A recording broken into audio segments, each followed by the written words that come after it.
fait plaisir d'être là et d'être venu, avoir passé quelques heures avec les jeunes acteurs en herbe du Maroc et surtout transmettre et partager mon expérience.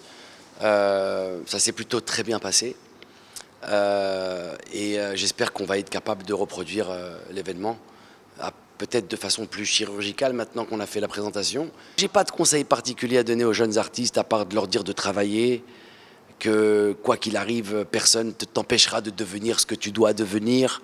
Donc reste concentré et ça se passe pas entre toi et les autres, mais entre toi et toi.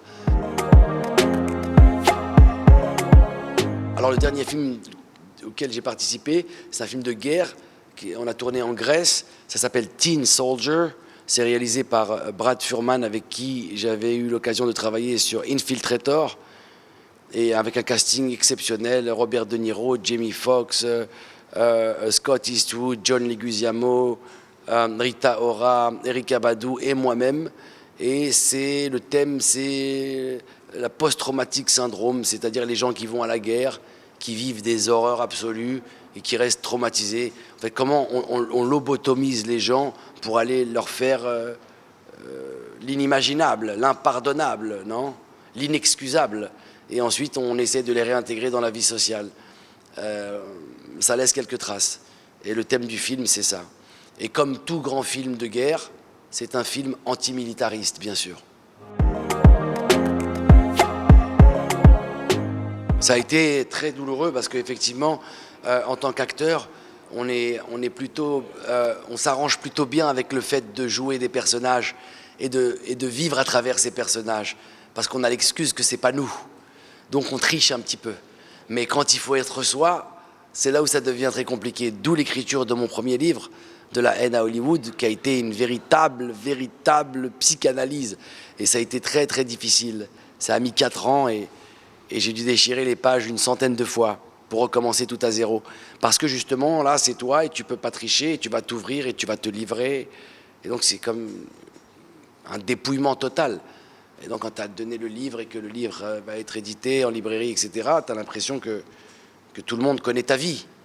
Donc, tu vois, tes secrets, etc. Donc c'est une phase difficile à passer, mais après, justement, il y a des gens qui lisent le livre et qui s'y retrouvent, et il y a un truc entre nous, et on se reconnaît. Donc je sais que ça a fait du bien à plein de gens, à moi d'abord en premier, mais je sais qu'il y a beaucoup de personnes qui se sont retrouvées comme dans un miroir, en fait. Et donc ça m'a fait du bien. Ça coûte cher. Mais quand on aime, on ne compte pas. Oui, c'est une aventure que j'ai démarrée avec l'orphelinat des Saouira Darna. Maintenant, je suis carrément un membre actif de cette aventure.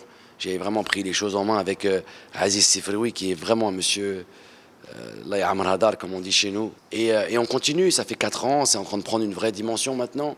Eh ben, ça me fait super plaisir de les voir évoluer, de voir que j'arrive à solliciter beaucoup d'aide de par ma notoriété, de par mon carnet d'adresses, etc. Donc on y arrive là, ça commence à prendre une forme. Et donc il y a une génération de tous ces enfants-là qui comptent sur moi, et moi je compte sur eux, et donc on est en train d'avancer. Et là je les vois grandir, et c'est Ammé Saïd. Donc il n'y a pas le Père Noël, mais il y a Ammé Saïd. Et donc ça se passe très très bien, machallah. Et on le fait très très sérieusement, très honnêtement, et j'espère que le meilleur reste à venir encore. Parce que c'est pas un truc que tu fais une fois quand tu en as envie. C'est un truc qui est tout le temps. Et les enfants, ça demande beaucoup d'attention, et pas que de l'attention, du temps, du matériel. Ils ont besoin de tout, tu vois. Ça va des affaires de l'école, des vêtements pour habiller, des joies, des loisirs. Donc voilà, comme je dis aux gens, si vous n'avez pas d'argent, il y a plusieurs façons d'aider. Tu peux venir aider en envoyant des vieux vêtements ou en leur apprenant à... Je sais pas, si tu fais du football, eh ben, viens donner des cours de foot, viens faire des ateliers de musique, de théâtre, enfin, il y a plein de façons d'aider. Ou alors viens juste nous suivre sur la page Instagram et viens laisser un petit commentaire d'encouragement. Parce que ton commentaire, pour toi, ça prend 30 secondes, pour eux, c'est magnifique. Mais ben, je pense qu'ils ont du boulot. Ils ont pas mal de boulot et que je pense pas que ce soit le meilleur chemin, mais qu'il faut qu'ils apprennent avec leur expérience. Et puis ils vont comprendre que malheureusement, le tambour fait beaucoup de bruit, mais est très vide à l'intérieur. Donc soit tout sauf un tambour en un mot. Si vous comprenez un peu l'idée. Que c'est pas comme ça que ça se fait, que c'est compliqué. Alors des fois, tu as des gens qui ont la chance ou qui prennent l'ascenseur, mais ça reste des exceptions à la règle. Non, j'ai jamais envisagé de retour définitif au Maroc parce que j'ai pas de famille ici et que j'ai pas né là et que j'ai pas grandi là. Mais j'ai pas besoin d'imaginer un retour définitif. Moi, je suis marocain pour toute la vie. Donc c'est juste une histoire de planning, de timing. Et comme je travaille aussi partout à travers le monde, mais je t'avoue que quand je viens tourner un film, on a fait The Forgiven qui vient de sortir avec Jessica Chastain et Ralph Fiennes, on a tourné au Maroc. C'est là où je suis le plus heureux du monde. C'est quand je fais des films marocains ou même étrangers, mais au Maroc, c'est génial. Je suis chez moi, c'est trop cool. Mais on ne m'envisage pas les choses comme ça.